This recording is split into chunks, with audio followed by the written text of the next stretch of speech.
Friends, आज हम कक्षा 12 में मैथ की क्लास में एक प्रश्न पढ़ेंगे जो रिलेशन से संबंधित है, तुल्यता संबंध का। कि so that the relation R defined by A comma B related C comma D, जो इस प्रकार डिफाइंड है A D equal A D in bracket फिर है A D into in bracket B plus C equal to B C A plus D. तो ये कहता है ऑन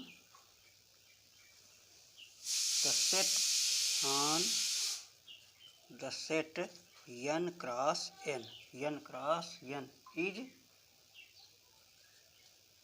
एन इक्विवेलेंस रिलेशन।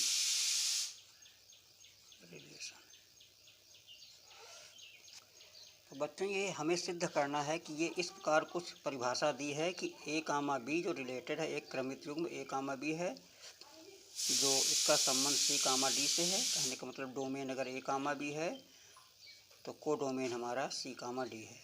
और इस प्रकार परिभाषित है ये कि पहला और चौथा का गुणा और बीच वाले दोनों का योग, इनका गुणा ब्रैकेट में बराबर, फिर बीच वाले दोनों का गुणा और आखिरी वाले दोनों के योग के गुणनफल के बराबर है। On the set n cross n is an equivalence relation.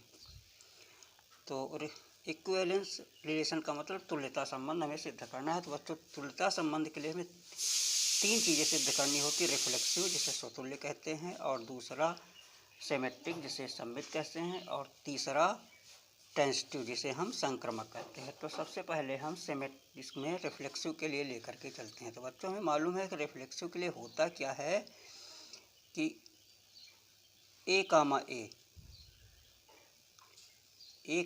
ए अगर बिलोंग टू आर है, माने ए कामा ए होना चाहिए। ए कामा माने ए का ए से संबंध होना चाहिए, ए का ए से संबंध होना चाहिए। लेकिन यहाँ पे एक क्रमित युग्म है, तो हमने यहाँ पे क्रमित युग्म लिखा, हमने मान लिया लेट, यहाँ पे लिखा लेट ए कामा बी क्या है, belong to n cross n। अगर ये है तो हम क्या लिखेंगे कि ए कामा बी रिलेटेड क्या होना चाहिए, ए कामा बी होना चाहिए। और इसकी परिभाषा क्या है, पहला और चौथा, ये ए और बी इसका गुणा, और फिर इन दोनों के योग, बीच वाले के बी प्लस ए बराबर, फिर बीच वाले दोनों का गुणा बी ए, और ये इनका गुणा फिर ए प्लस बी होना चाहिए, ए प्लस बी। देखिए बच्चों, इसको हम इस प्रकार भी लिख सकते हैं, ए बी जो हमारा लिखा है ए बी, यहाँ पे हम क्रम बदल सकते हैं, इधर क्रम को बदल दें। इसको हम ये भी तो लिख सकते हैं कि ए कामा बी, और इसका क्रम बदल दें तो इस ए प्लस बी हो जाएगा। और ये बी ए है तो यहाँ पे हम ए बी लिख दें, और इसको ऐसे ही पढ़ा रहे थे ए प्लस बी लिख दें। तो दोनों पक्ष आपस में बराबर हैं, इसलिए हम कह सकते हैं कि यहाँ पे कि ए कामा बी, इसलिए A comma B related A comma B for all A comma B belong to n cross n है। तो इसका मतलब रिलेशन, इसलिए रिलेशन ये दोनों आपस में बराबर हैं, बायां पक्ष दाएं पक्ष के बराबर है। तो इसका मतलब ये हमारा ये सही है, बायां पक्ष दाहिने पक्ष के बराबर ही होना चाहिए। इसलिए relation R on the set of n cross n पर क्या होगा, इज रिफ्लेक्सिव,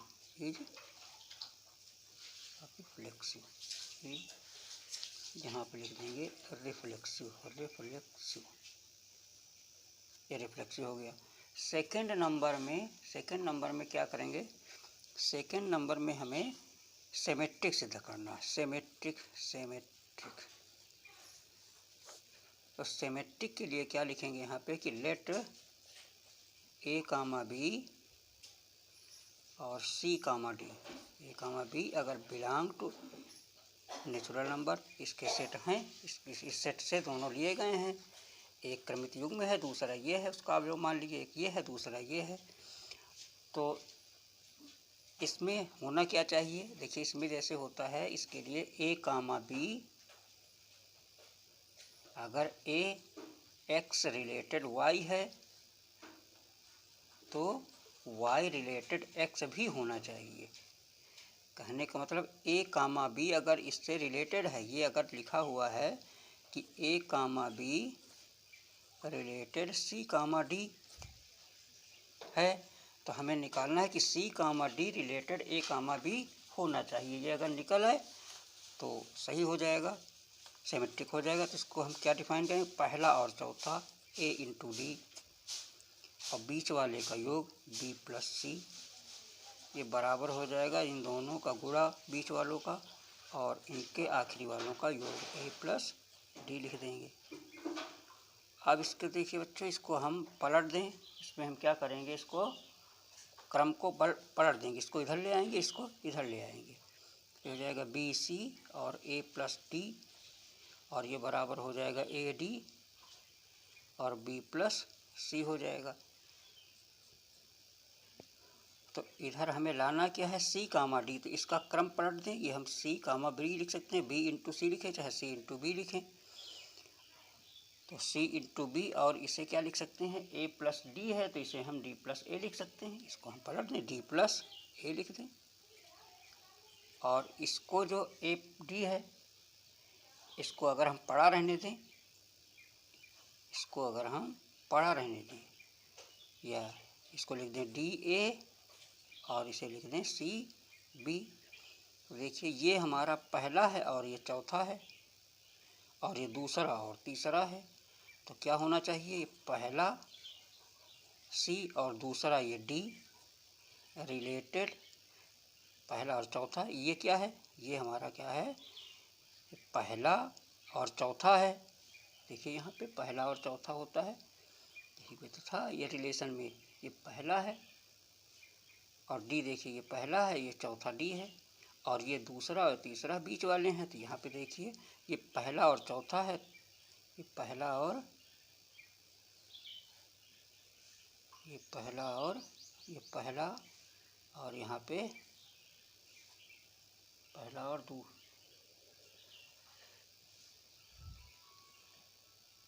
ये क्या था,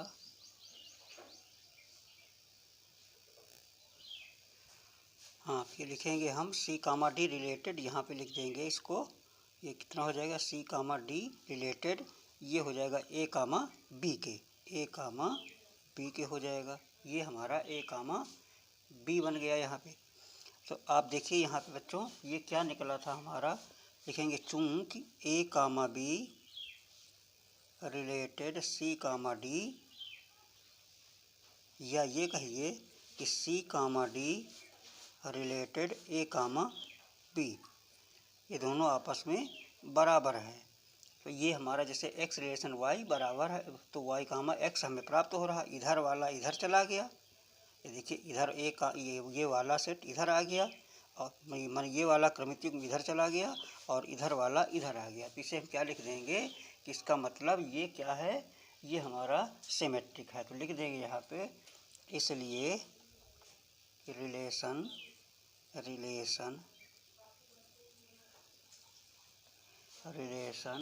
आर ऑन द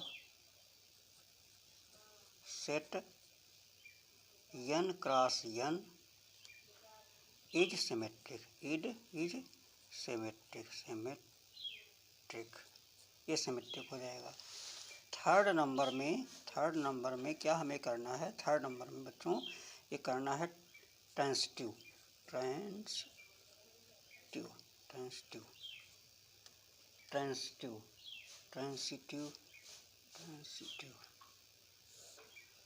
ट्रांसिटिव के लिए, ट्रांसिटिव का मतलब होता है संक्रमक। तो संक्रमक में हम 3 पेड़ लेंगे, लेट ए बी और ए बी के बाद सी डी और ई एफ, ये belong to n cross n में है। तो इसमें होता क्या है कि ये और ये इसमें लिखा जाएगा, क्या होना चाहिए कि a comma b related c comma d तथा c comma d related e comma f। तो हमें निकाल करके लाना है कि a कामा b, तो a कामा b रिलेटेड माने रिलेटेड होना चाहिए e कामा f के, e कामा f के होना चाहिए। ये हमें निकाल के लाना, अगर ये निकल के आ जाए तो हमारा टेंस टू ये सिद्ध हो जाए। इसको हमें निकाल करके लाना। देखिए बच्चों कैसे करेंगे, इससे a कामा b से इसका हो जाएगा इसका और इसका गुणा ad, और फिर इन दोनों का योग b प्लस सी, यही तो डिफिनीशन थी। ये इसका गुणा और उनका योग, फिर लिखेंगे इन दोनों का गुणा बी सी और इन दोनों का योग ए प्लस डी। एंड इधर वाले से आप पहले इधर वाले से क्या होगा सी एफ और डी प्लस ई हो जाएगा, और ये बराबर डी इंटू ई, और ये सी प्लस एफ हो जाएगा, सी प्लस एफ हो जाएगा। अब यहाँ से देखिए इसको हम क्या लिखेंगे, बी प्लस सी बटे यहाँ पे लिख दें बी सी लिख दें, और यहाँ पे ए प्लस डी बटे ए डी लिख दें। एंड यहाँ पे क्या करेंगे डी प्लस ई और बटे डी ई लिख दें, और इधर सी प्लस एफ बटे सी एफ लिख दें, इसको लिख दें। अब इसमें जब भाग देंगे बी सी से तो बी कट जाएगा, 1/c आ जाएगा बच्चों, 1/c, और ये सी कट जाएगा तो 1/b आ जाएगा, और इधर 1/d आ जाएगा, अब प्लस डी कट जाएगा तो 1/a आ जाएगा। ये इक्वेशन फर्स्ट हो जाएगा, और यहाँ पे ये 1/e आ जाएगा प्लस 1/d आ जाएगा, और ये बराबर 1/ इधर f आ जाएगा प्लस 1/c आ जाएगा।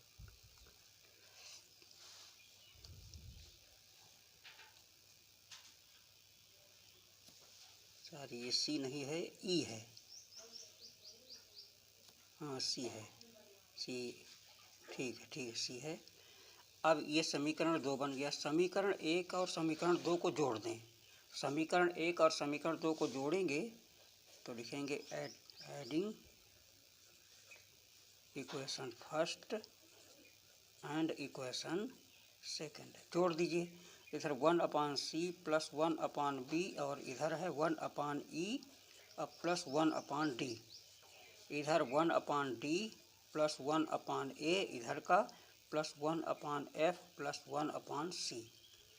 तो इधर का 1/c और ये 1/c कट गया, ये 1/d और 1/d कट गया, तो यहाँ पे बचा क्या, ये 20, ये हमारा बचा बी ई। यहाँ पे हम बी ई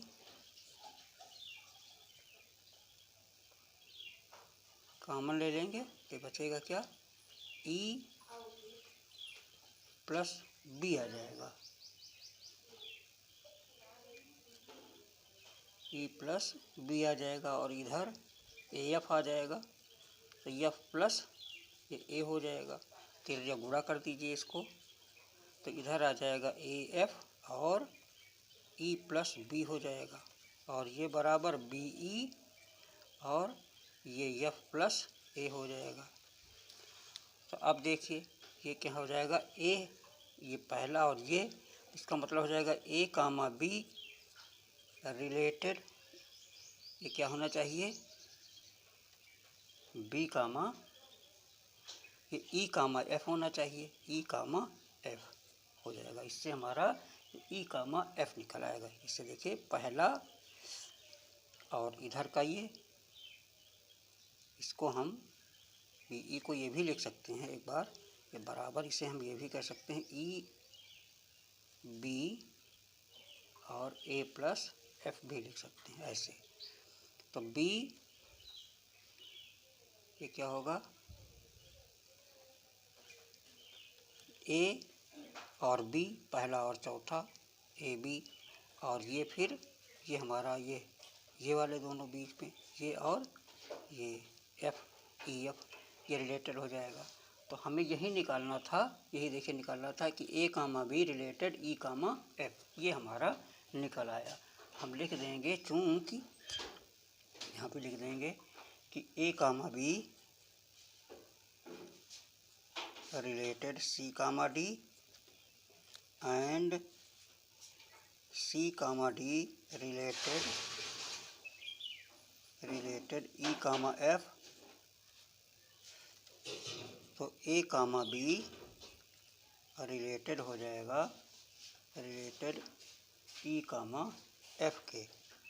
ये हो गया इसका मतलब। इसलिए आर जो है, इसलिए R relation are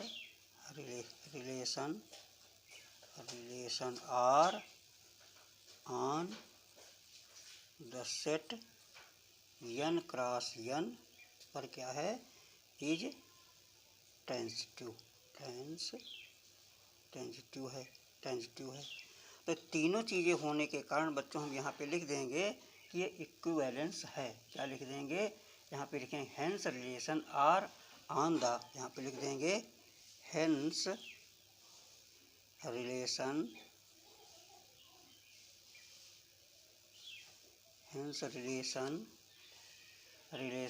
are on the set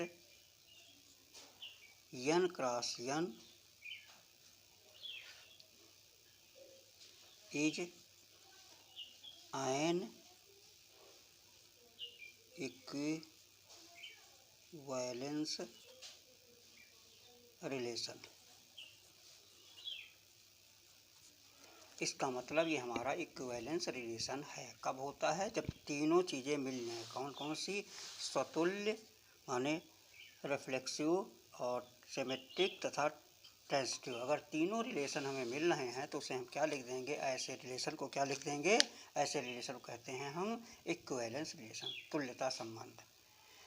तो आशा है बच्चों आप लोगों की ये सवाल समझ में आ गया होगा।